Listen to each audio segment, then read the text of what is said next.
from NBC News. This is Today with Kathie Lee Gifford and Hoda Kathie, live from Studio 1A in Rockefeller Plaza.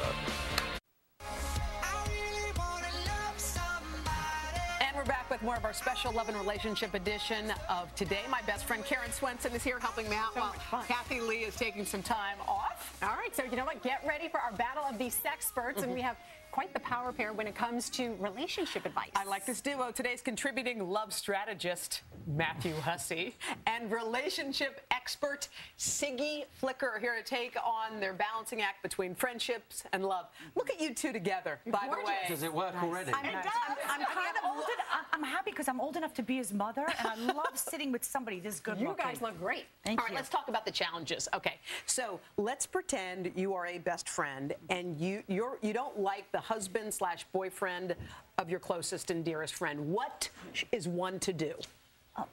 I don't think there's any prerequisite that you have to like your friend's partner. I think it's a dangerous assumption.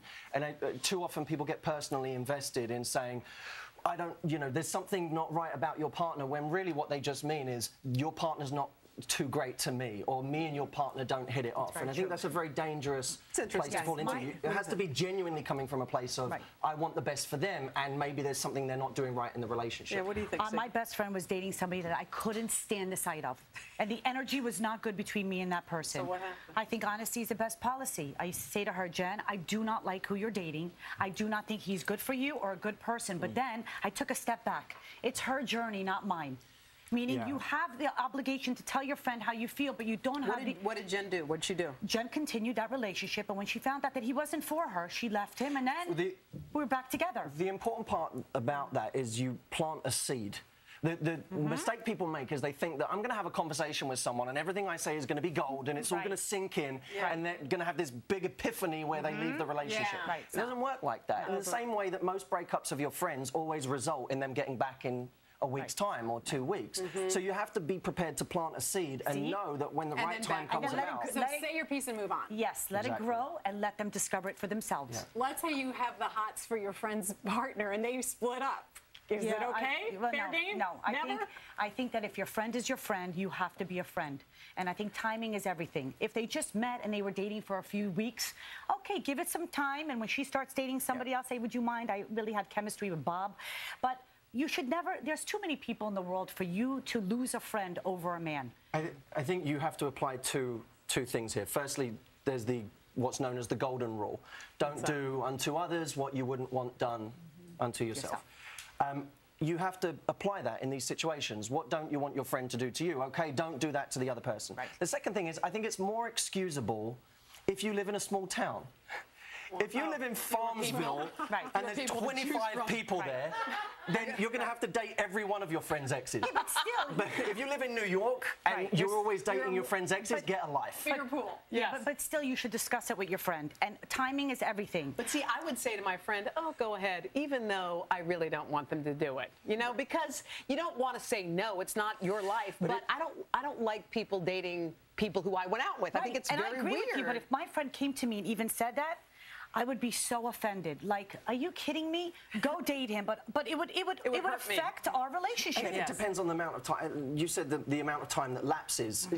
You have to be careful. I think ownership is an insidious concept in relationships. The idea that I still have some claim to someone, even when I've moved on and I'm dating somebody else, is a very weird thing we have as human beings. I understand it, but we have to be careful. 5 years on, do you really still lay a claim to somebody? No, I think after that after time, 5 years, you say go ahead, you can have him. How about this? What if you are best friends with a person of the opposite sex, and then your friend wants to date that person?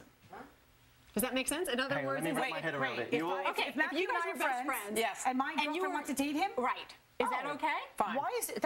I'm friends with him. Right, you're like best friends. Honey, I'm matching them. You want it to happen. Are you interested in Jennifer? Jennifer, you interested? Hello,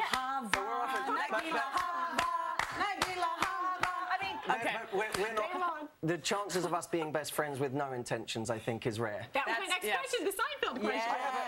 I have a theory about friendships. What?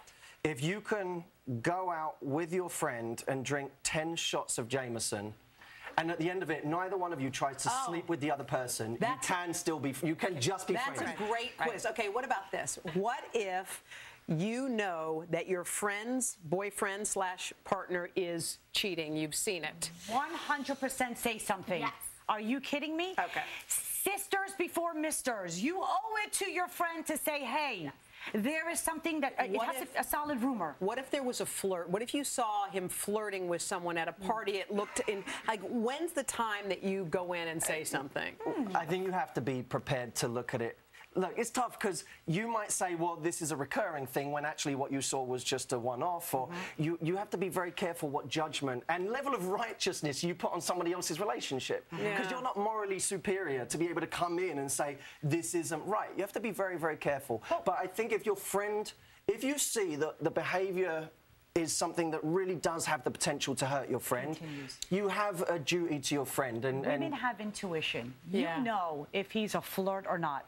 And if he's over there and texting or flirting or putting his hand inappropriately on a... You should say something. You're going to say, listen. It's hard to say something. I mean, look, I was married before. You thought... you're going to go through it. You need to go through it and do your own thing. You know, sometimes you, as a friend, you kind of stand there and let it happen. Don't expect not to be beat up as the person who's delivering that news, because any anger they're associating with the situation immediately gets put on you. So, Matthew, I believe in that situation people can change. Can men change or not? One's a cheater, always a cheater? No. Look at Warren Beatty, once a cheater. When a man finds the right woman, he will sell everything for that woman. Love exists, but what people don't get is if he's not into you, he's not into you. But if he's into you, he will change for you. Well, absolutely. I think the difficult part is that you're always looking at situation and response. If, for example, the man comes back and he says, the reason I did that was because in our relationship we were going through a tough time and I wasn't sure and I was just... Well, fine, but what you've really said is my response to us going through a tough time in our relationship is to cheat. So now that there is understandable for that person to have the insecurity that, well, what about the next time we're going through a tough time in our relationship? Is that going to be your response system again? It's very dangerous. All right, kids. You guys are very good together. You too.